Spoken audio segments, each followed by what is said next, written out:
نحمدہ ونصلی علی رسولہ الکریم اما بعد اعوذ باللہ من الشیطان الرجیم فاما من اعطى واتقى وصدق بالحسنى فسنيسره لليسرى۔ معزز سامعین گرامی قدر، نبی کریم صلی اللہ علیہ وسلم کا ارشاد گرامی ہے کہ جب لوگ اللہ کا حق روک لیتے ہیں اور اللہ کے لیے لوگوں کو مال نہیں دیتے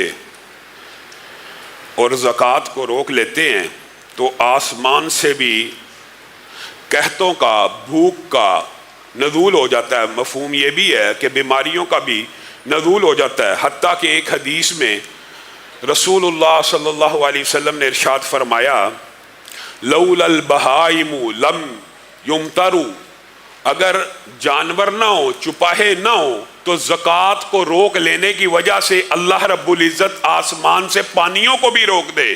لولا البہائم لم یمطروا، اگر تم زکوٰۃ نہیں دو گے تو آسمان سے کبھی بارش بھی نازل نہیں ہوگی، اور اگر زکوٰۃ روک دینے کے بعد بھی بارش نازل ہوتی ہے تو اسی لیے ہوتی ہے کہ چپاہے ہیں، چرند ہیں، پرند ہیں، کیڑے ہیں، مخلوقات ہیں، اور اللہ رب العزت کی دیگر مخلوقات ہیں جن کی وجہ سے اللہ رب العزت یہ رحمت کا معاملہ کرتا ہے۔ معزز سامعین گرامی قدر، جس طرح دو بیٹیوں کو پالنے والا کل قیامت کے دن نبی کریم صلی اللہ علیہ وسلم نے ارشاد فرمایا میرے ساتھ ان دو انگلیوں کے برابر فاصلے کے، صرف ان دو انگلیوں کے درمیان کتنا فاصلہ ہے؟ کوئی فاصلہ نہیں، میرے ساتھ ایسے ہوگا جیسے یہ دو انگلی ہیں۔ اسی طرح یتیموں کی کفالت کرنے والا بھی کل قیامت کے دن نبی کریم صلی اللہ علیہ وسلم کے ساتھ ایسے ہوگا جیسے یہ دو انگلیاں ہیں۔ اور نبی کریم صلی اللہ علیہ وسلم نے ایک دن صحابہ سے پوچھ لیا کس نے آج روزہ رکھا ہے؟ حضرت ابو بکر کہنے لگے میں نے آج روزہ رکھا ہے۔ کس نے آج جنازہ پڑھا ہے؟ میں نے آج جنازہ پڑھا ہے۔ کس نے آج مریض کی تیمارداری کی ہے؟ میں نے آج ایک مریض کی تیمارداری کی ہے۔ کس نے آج یتیم کو کھانا کھلایا ہے؟ کس نے یتیم کے سر کے اوپر دست شفقت کو رکھا ہے؟ مفہوم یہ ہے۔ حضرت ابو بکر نے کہا میں نے، تو رسول اللہ صلی اللہ علیہ وسلم نے ایک عظیم خوشخبری سنائی، کہا کسی بھی مومن میں، مفہوم یہ ہے، کسی بھی مومن میں یہ چار چیزیں ایک دن میں، یعنی یہ چار خصلتیں ایک وقت میں، جیسے حضرت ابو بکر سے پوچھا چاروں چیزیں ایک ہی دن میں کی ہوئی ہیں، کسی بھی مومن کے اندر یہ چار خصائل عادات ایک دن میں سر انجام کرنے کی صلاحیت پیدا ہو جائے، نبی کریم صلی اللہ علیہ وسلم نے فرمایا وہ بندہ جنت میں داخل ہو جائے گا۔ اس میں یتیم کو کھانا کھلانا بھی شامل ہے۔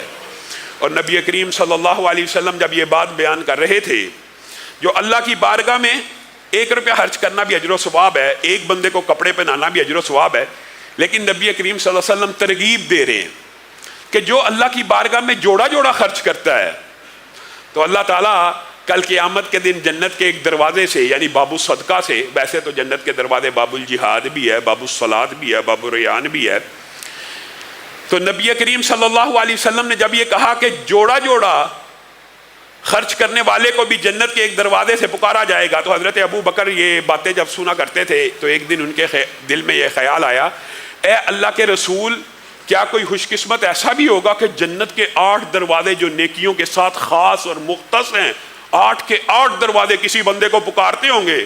تو رسول اللہ صلی اللہ علیہ وسلم نے کہا تھا اے ابو بکر، مجھے اللہ کے ہاں امید ہے کہ تو انہی میں سے شامل ہے۔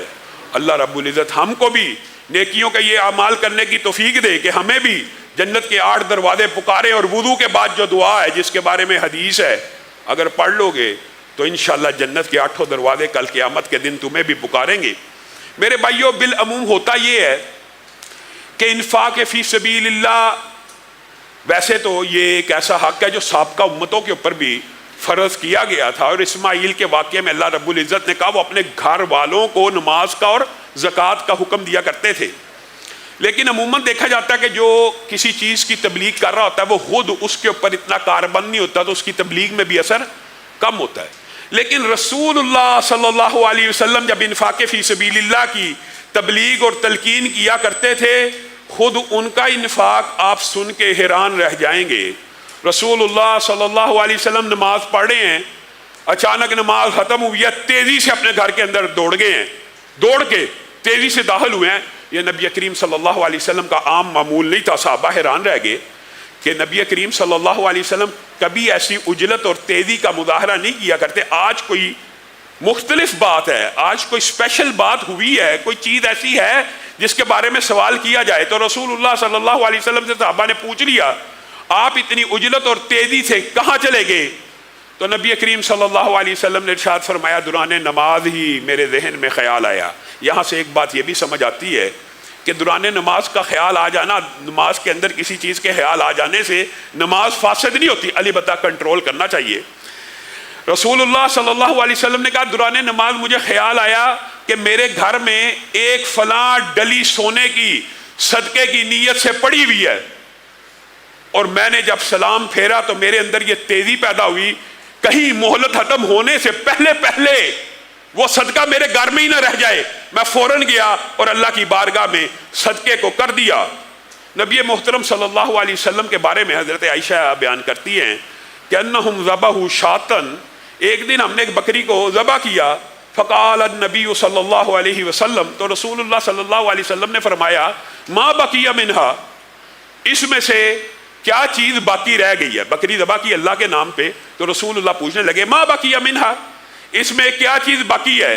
تو امی عائشہ نے کہا ما بقی منہا الا کتفھا, اس بکری میں سے کوئی چیز باقی نہیں ہے, سب اللہ کے راستے میں بانٹ دی ہے, ایک شانہ ایک کندھا باقی ہے. تو رسول اللہ صلی اللہ علیہ وسلم نے ارشاد فرمایا ایک حدیث زندگی کو بدلنے کے لیے کافی ہے, باقیہ کلوہا, باقیہ کلوہا غیر کتفھا, وہ پوری کی پوری بکری تو باقی ہے, صرف ایک یہی شانہ باقی نہیں ہے. کل قیامت کے دن اس شانے کے علاوہ پوری کی پوری بکری کو اللہ کے سامنے پالو گی. جو اللہ کے راستے میں خرچ ہو گیا بھائیو وہی باقی رہنے والا ہے, جو کھا لیا جو پی لیا وہ باقی رہنے والا نہیں ہے. اور ہمیں آج افسوس ہے, مسلمان امت ہے جس کا ابتدا, جس کی انتہا, جس کے اندر زکوٰۃ صدقہ, جس کی خوبیاں یہ ہیں کہ لوگوں کو کھانا کھلایا جائے, جس میں مؤلفۃ القلوب کی ایک خاص پوری کی پوری ایک قسم رکھی گئی ہے کہ لوگوں کے, بلکہ غیر مذہب کے لوگوں کو بھی اگر اپنے مذہب کی طرف بائل کرنے کے لیے ان کا پیٹ بھر کے ان کو پیسے دے کے خلیفہ قلب کے لیے, اس مذہب کے لیے آج ہمیں یہ, اس مذہب والوں سے آج ہمیں یہ کہنا پڑتا ہے کہ لوگوں کو کھانا کھلایا جائے, کپڑے پہنائے جائیں. ما سلککم فی سقر قالوا لم نک من المصلین ولم نک نطعم المسکین. جہنمیوں سے پوچھا جائے گا کس بات کی وجہ سے جہنم میں آئے ہو؟ ما سلککم فی سقر قالوا لم نک من المصلین, ہم نمازیں نہیں تھے پڑھتے. اور دوسری بات کیا کہی؟ ولم نک نطعم المسکین وکننا نخوض مع الخائضین وکننا نکذب بیوم الدین. اور اس بات کو اگر آپ ارأیت الذی یکذب بالدین فذلک الذی یدع الیتیم ولا یحض علی طعام المسکین, روز قیامت کو حقیقت میں جھٹلانے والا وہی ہے جو مسکینوں کو نہ کھانا کھلاتا ہے اور نہ کھانا کھلانے کی تلقین کرتا ہے. یہ عجیب بات ہے. اب بتائیے دنیا میں کوئی نیکی ایسی ہے کہ جس کی تلقین نہ کرنے کی وجہ سے اللہ تعالیٰ نے اتنی سخت وعید نازل کی ہو؟ ایک تو ہے کھانا نہیں کھلاتا, جہنمی کہیں گے ہم کھانا نہیں تھے کھلاتے, اور دوسری صورت میں کیا کہا ہے؟ ارأیت الذی یکذب بالدین فذلک الذی یدع الیتیم ولا یحض علی طعام المسکین. خود بھی نہیں تھا کھلاتا, چلو خود نہیں تھا کھلاتا تو کم از کم اپنے دوست ساتھیوں کی توجہ مبذول کروا دیتا کہ تم ہی کھلا دیا کرو, تم ہی پلا دیا کرو. نبی کریم صلی اللہ علیہ وسلم نے ارشاد فرمایا جو بندہ کسی غلام کو آزاد کرتا ہے, ہر غلام کے ہر جوڑ کے بدلے میں اس کا ایک جوڑ جہنم سے آزاد ہو جاتا ہے. اور یہ حدیث بڑی سمجھنے کی ضرورت ہے. ہاتھ کے بدلے میں ہاتھ, اور حدیث کے الفاظ یہاں تک موجود ہیں حتیٰ کہ شرمگاہ کے بدلے میں شرمگاہ جہنم سے آزاد ہو جاتی ہے. آج غلام موجود نہیں ہے, بعض لوگ سمجھتے ہیں کہ غلام تو ہے نہیں. آج کے دور میں غلام وہ ہے جو قرضوں میں جکڑا ہوا ہے, جو قرضوں میں پھنسا ہوا ہے, جس کی گردن کو تم قرضہ اتار کے آزاد کروا سکتے ہو. تو نبی کریم کی اس حدیث کے مصداق آ جاؤ گے کسی کا قرض ادا کرنے کی وجہ سے, کہ جس طرح تم ایک غلام کو آزاد کر کے اس کے ہر عضو ہر حصے کے بدلے میں اپنے جسم کے ہر حصے کو جہنم سے آزاد کرواتے ہو, اسی طرح غلاموں کو آزاد کروا. مراد یہ ہے کہ جو قرضوں میں پھنسے ہوئے ہیں، جو تنگ دست ہیں، جو مصیبت کا شکار ہیں. وَأَمَّا إِذَا مَا ابْتَلَاهُ فَقَدَرَ عَلَيْهِ رِزْقَهُ فَيَقُولُ رَبِّي أَهَانَنِ. اللہ تعالیٰ نے رزق روک دیا، کہا اللہ نے بڑی زیادتی کیا. کَلَّا بَل لَّا تُكْرِمُونَ الْيَتِيمَ وَلَا تَحَاضُّونَ عَلَىٰ طَعَامِ الْمِسْكِينِ وَتَأْكُلُونَ التُّرَاثَ أَكْلًا لَمًّا وَتُحِبُّونَ الْمَالَ حُبًّا جَمًّا. تو اللہ کے اوپر الزام لگاتا ہے کہ اللہ تعالیٰ نے تیرا رزق کم کیا. ہرگز نہیں. تو نے یتیم کا اکرام نہیں کیا، تو نے یتیم کے سر پہ دست شفقت نہیں رکھا، تو نے لوگوں کو نہ کھانا کھلایا اور نہ کھانا کھلانے کی طرف توجہ مبذول کرائی، نہ ان کو رغبت دلوائی.